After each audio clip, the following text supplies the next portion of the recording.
Hi everyone, it's Tom here from mixthatsound.com, and I'm just going to give you a quick tutorial today on how to pick reference tracks when you're mastering your songs. So I've just got a song here to use as an example that someone has sent us over at mixthatsound.com, so I'll just play that for you now.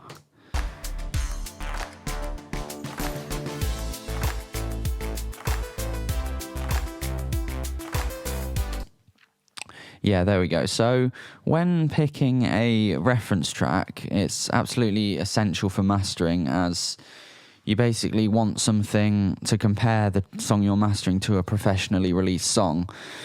So without actually using a reference track, once you start mastering, or even the same for mixing, your ears can basically be tricked into thinking that it sounds good when it might not. So I'll just give you a very quick example of this. So that's the song they sent us. I'm just going to add, a ridiculous amount of EQ somewhere. Yeah, that'll do. So I'll just play this for you for like 10-15 seconds.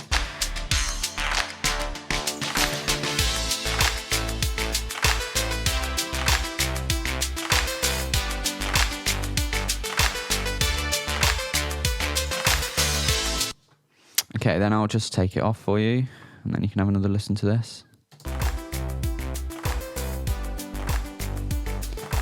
So as you can hear, when comparing those two, the second version sounds sort of really dull, doesn't it? And I mean, you're only listening to that for sort of 10-15 seconds, so you can imagine sort of spending like an hour or two mastering a song. And if you're not referencing against anything, your ears can sort of really trick you into thinking that it sounds good when it doesn't.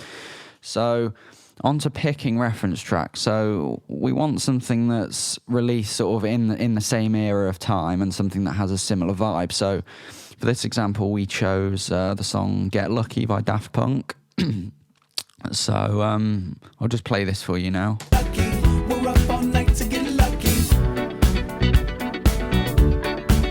I've just opened up the EQ as well and put the analyzer on high, so you can see the sort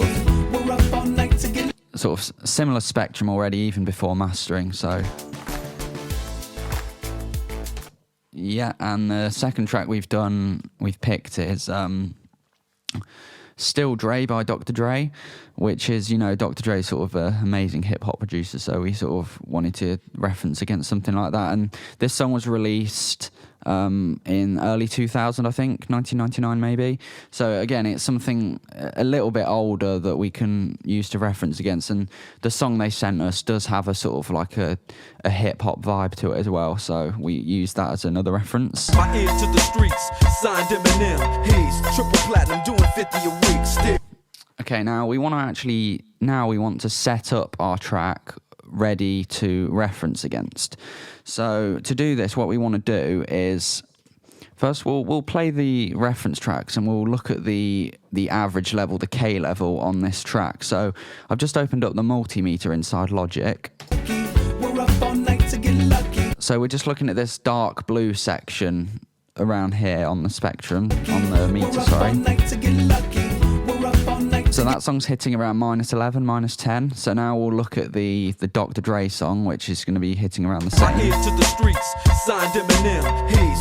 So that's sort of the level you're going to want to be aiming for professionally released songs.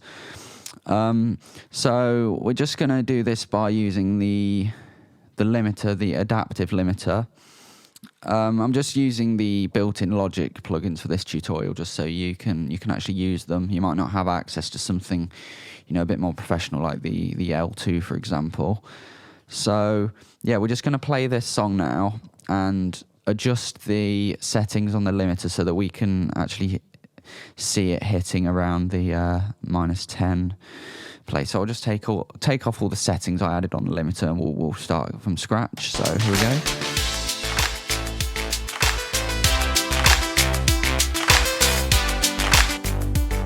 Whoop, sorry, I forgot to take off that EQ we added. Okay.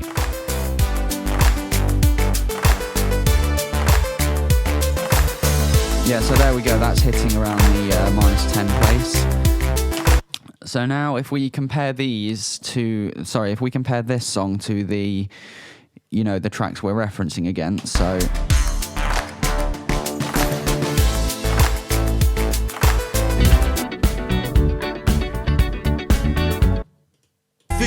life's like a soundtrack I wrote to the beat. Street rap like Cali weed, I smoke till I'm asleep.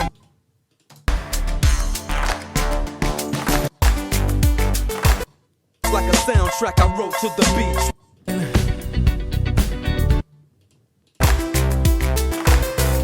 So I mean that song's actually sounding sort of good enough already before you even added anything, before we've actually started the mastering process. So that's absolutely essential when mastering, to actually match the average level of the song compared to your reference tracks.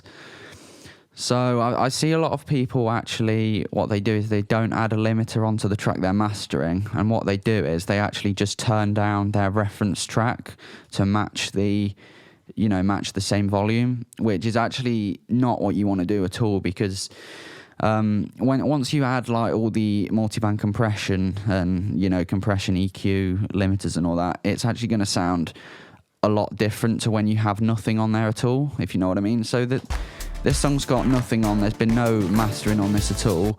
So if we then just, all we do is turn this down to match the same level,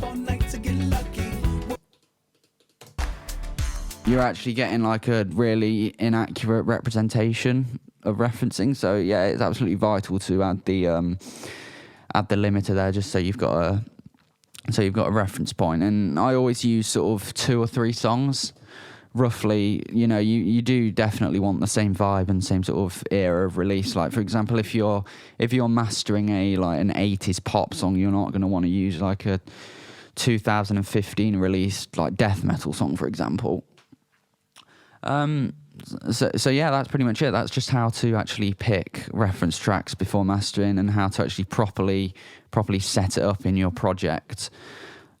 So yeah, this multimeter that I added, I'll just say it's actually on the output channel, and this channel EQ I added is also on the output channel. The 2 reference tracks don't have anything on there, completely plain. And again, the track for mastering just has the single limiter on, so you can, there you go, the single limiter on, so you can match the level. So yeah,